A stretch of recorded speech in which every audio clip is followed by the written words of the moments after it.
Hey everyone, welcome to today's prediction where I'm going to be going through the House, Senate, and Governor's, final House, Senate, and Governor predictions. We have a lot to get through, and the midterms are coming very close, which I will be live streaming. The link to the live stream will be in the description below. You can tune in and out of the live stream at any time, but I highly recommend watching because we will be covering the races in a way that the mainstream media will not be. Okay, so as we even if I will not be showing a specific House map for this, but Republicans are very clearly favored to win the House. Even 538 agrees here, and I see Republicans getting around 229 to 235 seats, anywhere around that margin, but Republicans do win the House. I would now move on to the Senate, which I will spend more time diving into. New Hampshire, had this as likely D last time, but recently Don Bolduc had an College poll that put him at just winning by 1%. While I do see this poll as an outlier, I think it really shows that the state is rapidly trending towards Bolduc. However, I just don't think it will be in time and enough for election day, which is why I will put it as lean D instead of likely D. Okay, I will now move on to Pennsylvania. Pennsylvania, earlier I had put in Tilt D and I saw it as a very, very close race. I no longer see it as that way. John Fetterman's campaign has collapsed. The polls reflect this, showing Oz leads, and there's even the polls that conflict this are outliers, minimal, and biased polls with biased crosstabs. Therefore, I am pretty confident in Pennsylvania going to the Republicans. I say Oz wins by around 1.3% to 1.5%. North Carolina, no change there, just lean R. Democrats aren't really funding into this race, looking into the possibilities. Florida, likely R again. Democrats just aren't looking into this race. Marco Rubio's an electoral juggernaut. There's no real challenge in Florida. Georgia, Georgia is where Georgia is where we're going to have a runoff according Georgia has this rule where if both candidates get below 50% then they go to a runoff, and that is what I think will happen here. I see Herschel Walker in the end pulling it off through a runoff, but I do not see him winning it outright. I originally thought the scandal would hurt him, but it seems like he has rebounded significantly from there, and the polls reflect that. Ohio. Emerson Polling recently released a poll with JD Vance with around 6% lead. Tim Ryan is running a great campaign, I will say that. But the only problem is, it's Ohio. No further explanation on that. Wisconsin. Ron Johnson, he's doing great. He hasn't messed up anywhere. Mandela Barnes isn't really running a campaign. He did solid in the debate, but it was very stiff, and I don't think it had an actual effect. Therefore, lean R. Colorado. So Joe O'D here is running a very interesting campaign, but he's also orchestrating the base of the Republican Party by trying to act moderate, but I don't see him getting much crossover support. I say Michael Bennet and the Democrat wins by 6%. Arizona. Now, the polls have not shown a Blake Masters lead. They've shown him in a tie, but I really think that Kerry Lake will end up pushing Blake Masters over the edge. And as we get closer to election day, I think we'll see more and more of Arizona's trend to the right becoming visible. Well, not trend to the right, more likely that we'll see them voting for Blake Masters. Now, Nevada. Lean R. There have been some polls and that show that it's been closer than usual, but there was these early vote counts reports show Republicans leading in Clark County. That's very concerning for Democrats, and it should be very concerning. Very concerning. I think Adam Laxalt has this in the bag. Washington Senate, it was likely earlier. I'm putting it as safe. Too much partisanship. Okay, now on to the governors. The safe states don't need much explaining. Maine is lean D. I mean, it's Paul LePage isn't running the greatest campaign, but just because he was a former governor, he could make it close. Rhode Island and Connecticut just under 10%. New York, I'm probably going to be destroyed on this in the comments, but I see New York.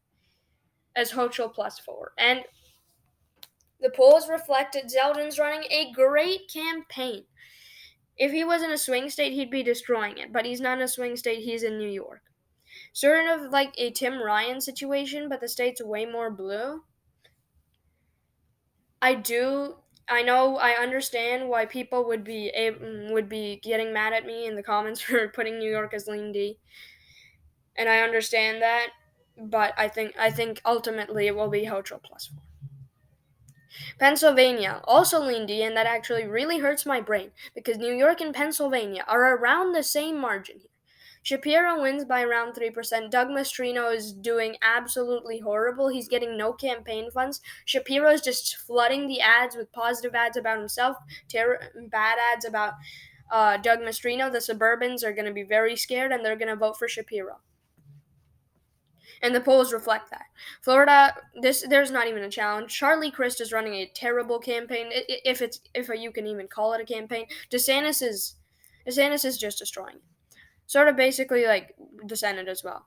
Now, Governor Georgia, Stacey Abrams is like, I don't know what Stacey Abrams is doing. She was a hyper energetic candidate in 2018, but I feel like she's lost a lot of that meaning now, and she's a much worse candidate. She said a lot of things like once she's talked about defunding the police, she started spreading conspiracy theories. It's not going to be popular. Brian Kemp is I don't see a path to victory for Stacey Abrams. The only question I have about is the margins. Will Kemp win by 4% or 6%? Like whether is it likely or is it like higher lean? Okay. Illinois. Likely D, I see Pritzker winning by around 13%. No need to explain. Michigan, tilt D, I just don't see Tudor Dixon pulling it off.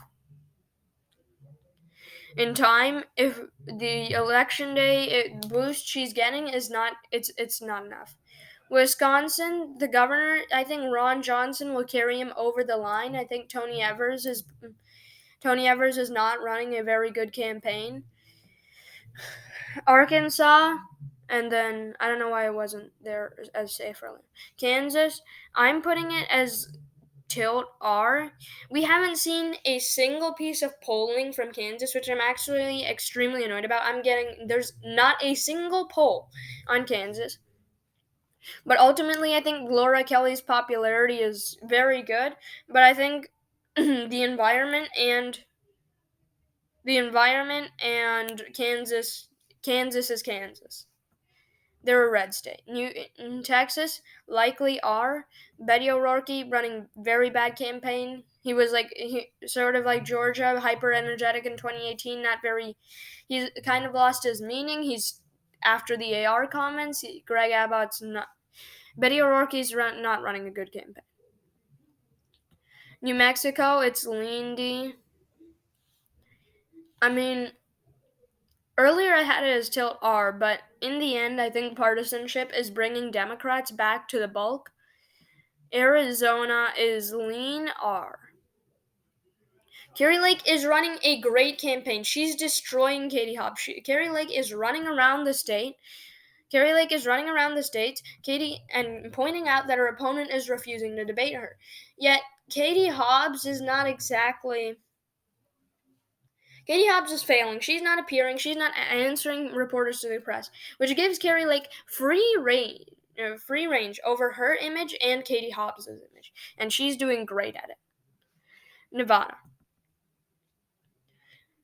Again, very concerning news. The polls show Lombardo actually doing better than Laxalt. I don't even know where that came from, but he seems to be doing very well, and Steve Sisolak is not doing a good campaign.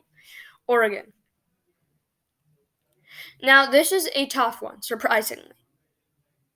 I was thinking it would be considered tilt R, but a recent Emerson College poll had Democrats coming back to the bulk, coming back home, the partisanship factor playing out in the end. And that kind of made me indecisive on Oregon.